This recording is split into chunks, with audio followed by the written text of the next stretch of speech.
Sunday story telling time లోపల ఒక కథ. ఏంటిది ఆ కథ అంటే, ఒక భర్త కడసారి రాసిన ఆఖరి ఉత్తరం అట. ఎవరికి రాస్తాడు భర్త? భార్యకి రాసినట్టు. ఏంటిదో చూడండి. అంటే ఇది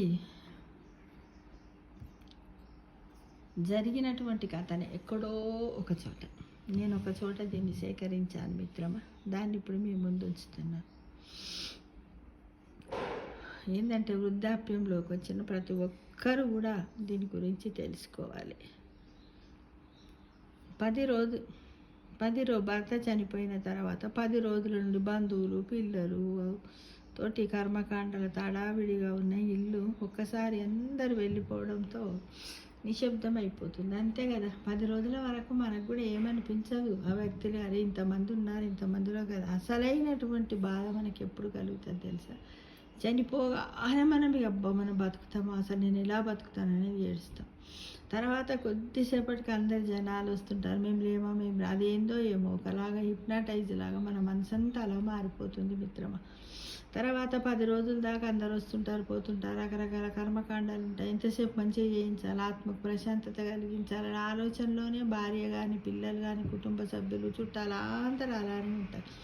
అందరు వెళ్ళిపోతారు. ఇక పిల్లలు ఎలా అంటే జాబులు చేసుకుంటారు కాబట్టి వాళ్ళకు కూడా పరిస్థితి కష్టంగానే ఉంటుంది కదా. మళ్ళీ పోవాలి, జాబు చేసుకోవాలి, అవన్నీ ఉంటాయి కదా. ఇంకా వాళ్ళు కూడా పోయి జాబులలో సెట్ అయిపోతారు. అప్పుడు ఇల్లంతా నిశ్శబ్దం అయిపోతుంది. అసలైన బాధ అప్పుడు భార్యకు ఉంటుంది. 30 నుంచి 40 సంవత్సరాలు ఉపాధ్యాయ వృత్తిలో ఉండి ఎందరికో విద్యాబోధన చేసి, పిల్లలందరికీ పెళ్ళిళ్ళు చేసి 3-4 సంవత్సరాల క్రితమే పదవి విరమణ చేసి హాయిగా కాలక్షేపం చేస్తూ ఉన్నటువంటి మళ్ళా ఆ సారు సడన్గా కాలం చేయడంతో భార్య ఒంటరిదైపోతుంది అన్నమాట. పిల్లలందరూ సార్ రాసిన వీలునామా చదువుకొని హాయిగా ఎవరి ఇళ్ళకి వాళ్ళు వెళ్ళిపోయారు. వీలునామా రాస్తాడు అన్నమాట ఆ సార్. పిలిస్తే పలికే నాదుడే లేడు. ఈ శేష జీవితం ఎలా గడపాలనే ఆలోచనతో భార్య శూన్యంలోకి చూస్తూ ఉండిపోతుంది. కడుపున పుట్టిన పిల్లలు వీరునామా ఎలా అమలు జరపాలో ఆలోచించుకుంటున్నారు కానీ భర్త పోయి పుట్టడి దుఃఖంలో ఒంటరిగా ఉన్న అమ్మ గురించి ఆలోచన ఏ ఒక్కరికి లేదు. వెళ్ళి వస్తామమ్మా, ఆరోగ్యం జాగ్రత్త, అప్పుడప్పుడు ఫోన్ చేస్తూ ఉండు, మేము కూడా ఫోన్ చేస్తాము, సమయానికి మందులు వేసుకో, ఏదైనా అవసరమైతే ఫోన్ చేయమ్మా అంటూ పిల్లలు మాట వరుసకు జాగ్రత్తలు చెప్పి ఎవరి దారిన వాళ్ళు వెళ్ళిపోయారు. ఎందుకంటే వాళ్ళు కూడా ఉద్యోగాలు తీసుకొని భవిష్యత్తులో బతకాలి కదా, వాళ్ళు కూడా వెళ్ళిపోయారు. అందులో తప్పేమీ లేదు.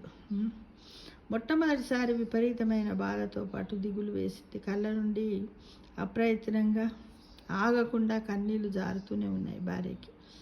ఇంతలో పోస్ట్ మ్యాన్ వచ్చి పోస్ట్ అని కేక వేశాడు.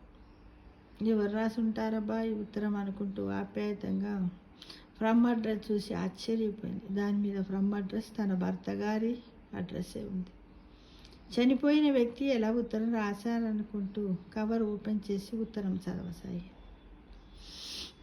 ఆమె పేరు పార్వతి అనమాట. ప్రియమైన పార్వతికి, నువ్వు ఆశ్చర్యపడతావని నాకు తెలిసి నేను బతుకున్న రోజుల్లో రాసిపెట్టిన ఈ ఉత్తరాన్ని ఢిల్లీలో పనిచేస్తున్న మన బిడ్డ లాంటి నా ప్రియ శిష్యుడు సుబ్రహ్మణ్యంకి ఇచ్చి నేను చనిపోయిన తర్వాత పోస్ట్ చేయమని చెప్పాను. నా మనసులోని మాట నేను బతుకున్న నాళ్ళు చెప్పలేకపోయా. మరణం ఎవరికి ముందు వస్తుందో ఎవరికి తెలుస్తుంది. భర్త పోయిన భార్య ఈ లోకంలో బతకడం చాలా కష్టం. ముందుగా పిల్లలందరూ దూరంలో ఉంటారు. ఒంటరిగా బతకాలంటే నీకు చాలా ధైర్యం కావాలి. ఒకవేళ పిల్లల దగ్గరకు వెళ్ళినా ఈ ఆధునిక కాలంలో కొడుకులు, కోడలు ఉద్యోగాల్లో ఉండటం వల్ల వాళ్ళ కుటుంబ వ్యవహారాలు, బాధ్యతలు నీ నెత్తి మీద రుద్దబడతాయి. వయసు మీరిన నీకు వంట వార్పు చేయడం కూడా చాలా కష్టం. తప్పని పరిస్థితుల్లో తెలియకుండానే కుటుంబ బరువులు మరింత పెరుగుతాయమ్మా. ఒంటరిగా ఉంటే ఆర్థిక భరోసా ఎంత ఉన్నా బ్యాంకుకు వెళ్ళి డబ్బులు తీసుకోవడం కూడా చాలా కష్టం అవుతుంది.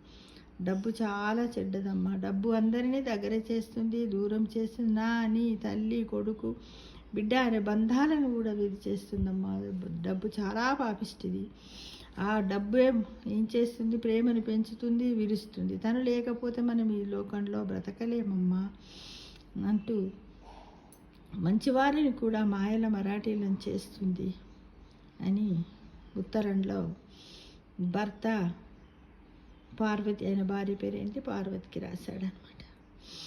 ఇక విషయంలోకి వస్తే పిల్లలందరి పేరున రాసిన వీలునామా చెల్లదు. ఎందుకంటే నా ఆఖరి వీలునామా నీ పేరు మీద ఉంది.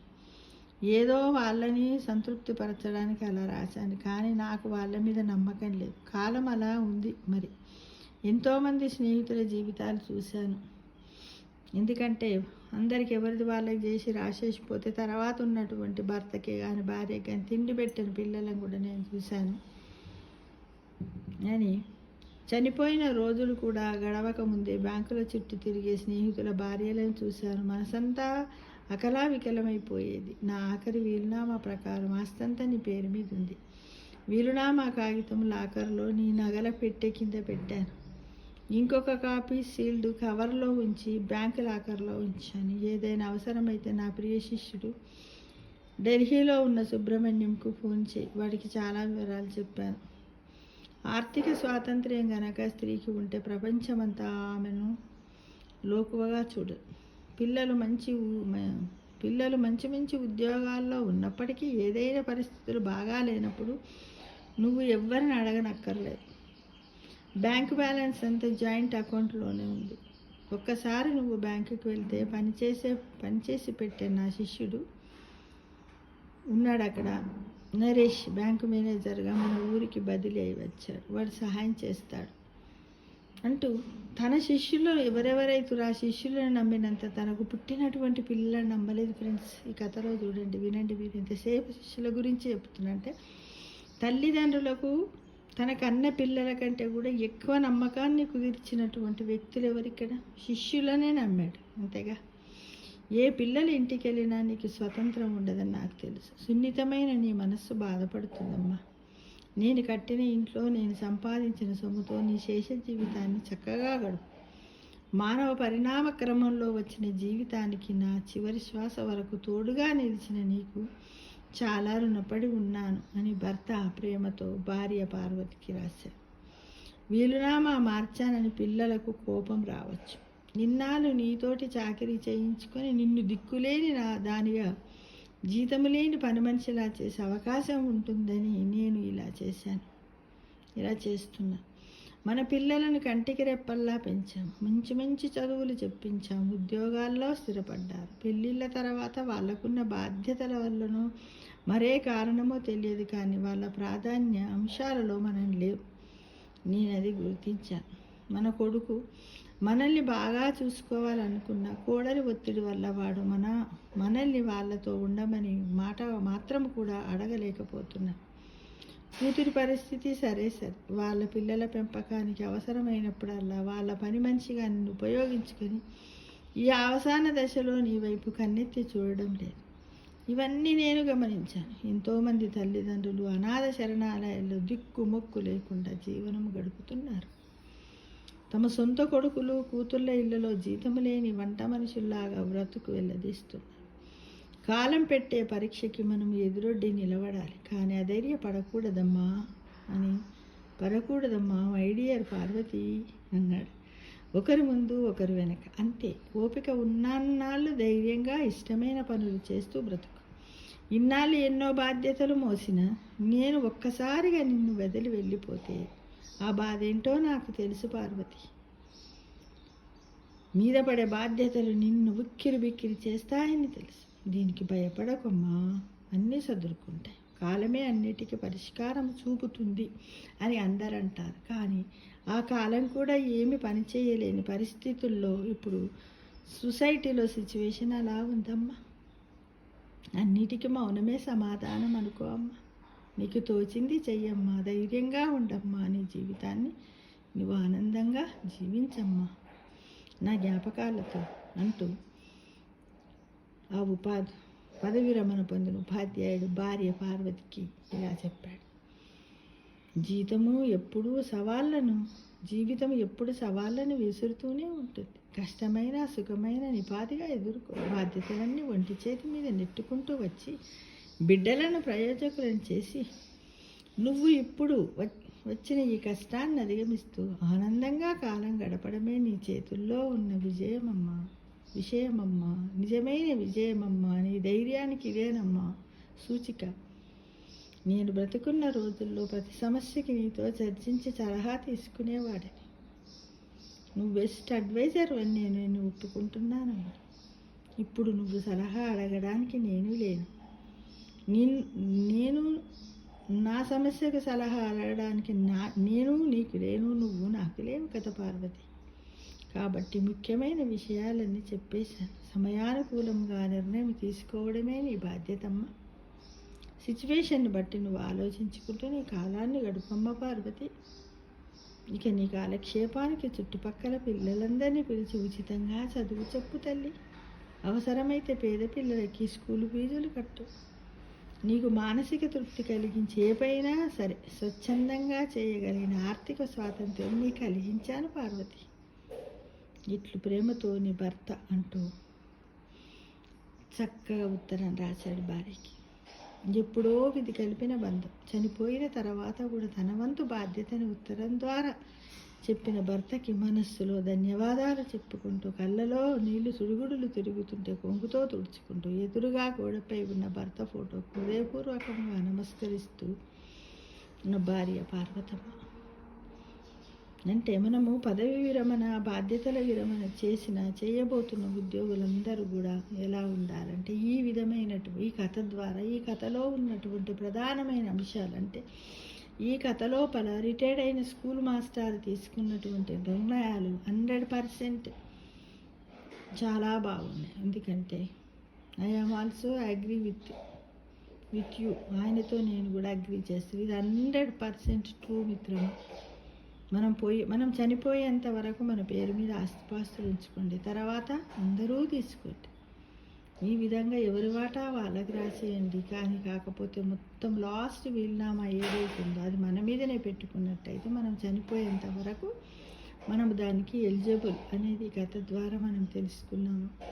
ఈ కథని చాలామంది విని ఎలా చెయ్యాలో నిర్ణయించుకొని ఈ విధంగా చేస్తే బాగుంటుందని నేను మాత్రం 100% ఈ కథకు నేను శతకోటి వందనాలు చెప్తున్నాను. మనిషి జీవితం ఇలానే ఉంటుంది చివరి వరకు. ఎవరిని తప్పు పట్టకూడదు. ఎవరి బాధ్యతలు వారి అలా చూడండి. యువకులారా, ఈ కథ తప్పని మీరు అనుకోకండి. ఎందుకంటే మీ అమ్మా నాన్న బతుకున్నంతసేపు దాని మీద వచ్చే ఆదాయాన్ని తింటారు తప్ప అసలు ఆస్తిని మాత్రం వాళ్ళ వెంట ఏమి పెట్టుకొని పోరు నాన్న. అందు గురించి మీరేంటంటే వాళ్ళకి ఏదైనా ఆపద వచ్చినప్పుడు మీ దగ్గర మనీ లేకపోతే మీరు టెన్షన్ పడాల్సిన పని లేదు. వచ్చి అదే అమౌంట్ని తీసి వాళ్ళకి ట్రీట్మెంట్ ఇప్పించవచ్చు. కాకపోతే మీరు చేయాల్సింది ఒకటేంటిది అని ప్రేమ ఆప్యాయతలను పంచి వాళ్ళకి సేవ చేయండి. తర్వాత ఉన్నదాన్ని అందరి సమపాలలో కూడా స్వీకరించండి. రక్త సంబంధాన్ని, మాతృ సంబంధాన్ని దేని పొడగొట్టుకోకండి. మీ నాన్న చూడు మీరు ఎలా చేస్తారో మీ మీద నమ్మకం లేకుండా ఆ శిష్యులకు రాశారు. శిష్యుల మీద ఉన్నటువంటి నమ్మకాన్ని చేశారు. ఈ కథ అంతా విన్న తర్వాత, చేసిన తర్వాత తల్లిదండ్రులను ఆశ్రయించుకోవద్దు మిత్రం. ఓహో నిజమే కదా, మా నాన్న ఇంత బాగా చేశాడు, మీకే కొంత శ్రమను తగ్గించాడు అని అనుకోండి. ఎందుకంటే మీ నాన్న శిష్యులు బ్యాంకులో ఉన్నారు కాబట్టి వాళ్ళకు కొన్ని విషయాలు తెలిసి ఇంకొక దగ్గర ఉన్నాడు కాబట్టి ఫ్రీగా ఉంటాడు, వాళ్ళు హెల్ప్ చేస్తాడని అనుకొని వాళ్ళకి బాధ్యతలు అప్పగించిండని మీరు తల్లిదండ్రులను కూడా అపార్థం చేసుకోవద్దని నేను కోరుతున్నాను. ఫ్రెండ్స్, సర్వే జన సుఖినో భవంతు.